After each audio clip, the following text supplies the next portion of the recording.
one of the leaders there would meet with his leaders after that meeting. Because this is when everybody's excited. Wow, they just brought in, 5 people. The 5 people came in. They're really excited. They're receptive to training. You know what I'm saying? Don't meet with somebody, for example, right before they're off vacation. Let's say they're leaving for outstation at 5 o'clock. Don't meet with them at 4. Because they're not thinking about this meeting with you. They're thinking about their vacation. Okay, so make sure that you choose the times carefully. Identify potential leaders who you will caddy. Ideally, it should be between 2 to 5 people. But Joe, you said to train leaders. Yes, but you can't train 50 leaders at the same time. Why do you think all GMs, all CEOs, all managing directors, all generals, how many people do they have directly under their responsibility? Not directly. 4, 5 people. Because you can only effectively manage or train or caddy about 2 to 5 people. As your skill level goes up, maybe that'll go up to 6 or 7. But your time management skills have to be really, really good. Okay? I would rather, and you would rather, train 2, 3, 4, or 5 people effectively. Never mind if you're not able to do it to 20. But it's better to do it 100% with 4 or 5 people than so-so with 30. Then you're going to have 30 half-baked leaders. I would rather have 2, 3, 4 that are 100% questers. Mind, soul, and body. Whoa. Hey, this business gets pretty heavy. I mean, you really get into it. You know what I'm saying? There comes a time where it's a way of life already. Because like I said, impartation is such that the benefits are not only financial. Set a planning session with the people that you're going to caddy. Explain and reinforce the purpose of caddying. They have to know why they're going through this process. Okay, if you notice, I take great pains in the seminars and the trainings to explain why we're doing this. Because if a person understands why he's doing something, why he's undergoing something, then they accept it much, much better. It's the same thing with discipline. I discipline my children. But we explain to them why. You don't just, let's say, and sometimes this disciplining involves punishment. Now, many, many times a child who's being punished who doesn't understand the reason why he's getting punished, ends up resenting it. You know what I'm saying? If it's done enough times, he ends up to be a rebellious child. But if you sit down and explain to your children why this disciplining process, why this punishment. I have sat my children, I have 5. I've sat each one of them down so many times.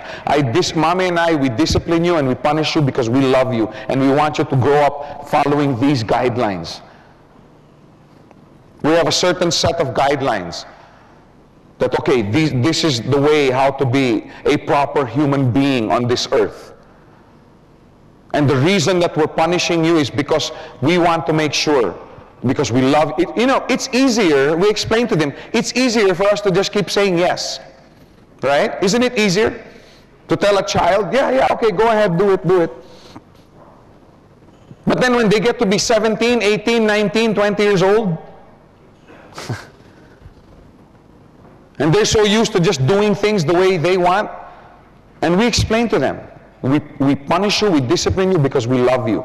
The day that we stop punishing you, then you should be worried. There came a time where Ina, you'll meet her later, she's here, my daughter.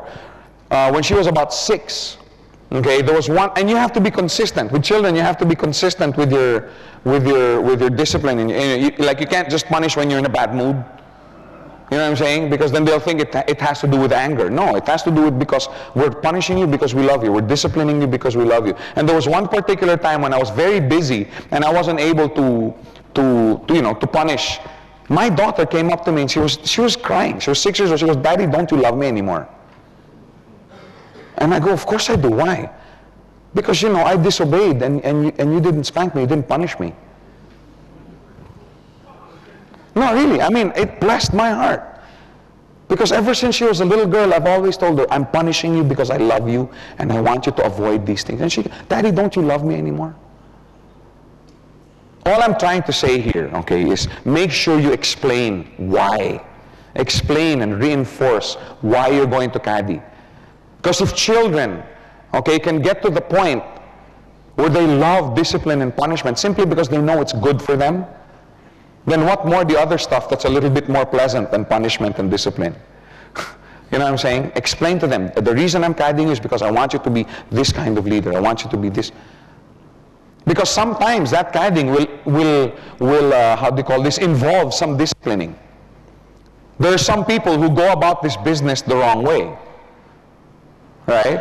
Like there are some people who make presentations that are lousy. Sometimes they're in a bad mood. Yeah. It's up to you as a leader to pull this guy aside. Hey, wait a minute. Wait a minute. If you expect to be the leader of a global organization, you have to, you have to change your presentation. Yeah, but I'm actually I present well. I was just in a bad mood. Well, if you're in a bad mood, don't present the business. Delegate it to somebody else.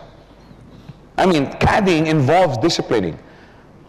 And if you don't sit down and explain to them why you're doing this, you're never going to be able to speak into them. Because impartation is not always, hey, you can do it, I believe in you, oh, this is great. No, impartation, caddying is also, Haron, I really think that you should change the way you're presenting, especially this part. If you've never explained to him why you're doing this, he's just going to walk away. But if you explain to him that you want him to be a leader of a global organization, then you can sit down. Haron, remember, I told you that if you're going to be this kind of leader that we both agree you can be, that you have to go through this process. You have to earn that right. That's the reason why you have to sit down and explain.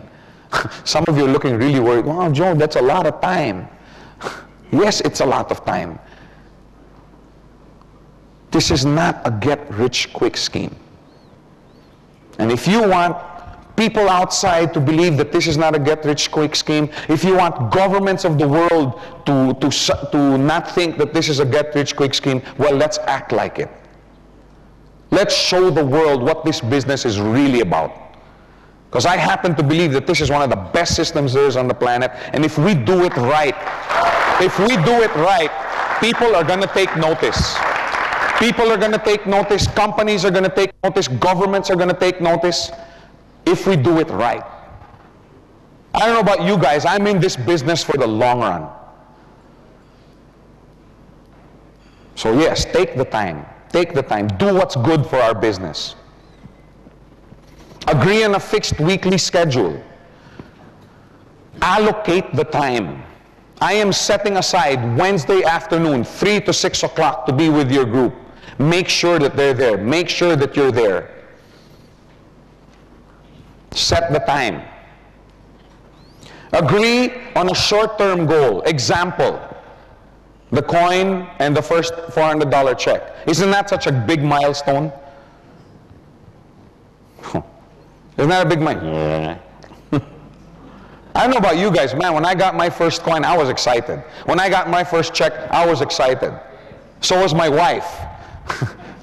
Remember, it became our coin and our business. So you want them to reach that milestone for 2 reasons. Okay, number 1, when they earn their coin and their first check, wow, this is real. This business is real. Before it was all theory. Okay? But then when you receive your coin and your check, it's like, whoa. Especially when you cash your check and it doesn't bounce. Now, doesn't that really enforce? You see what I'm saying? So number 1 reason is to reinforce. Okay, not that they doubt. Okay, by the way, we've never had a check that bounce, so. That's the first reason. So they get excited. So they get motivated. Okay. Number 2, okay, is this is a testimony business. Can you imagine somebody coming, Haron, man, I got to tell you, this is a great business. This is fantastic. And you also, sir, I want to tell you about this. Can I see your coin? Actually, I haven't earned it yet. Can I see your first check? No, I haven't earned the check yet. How long have you been in this business? Well, only about 2 years. Do you think this guy is going to have any credibility? But if I come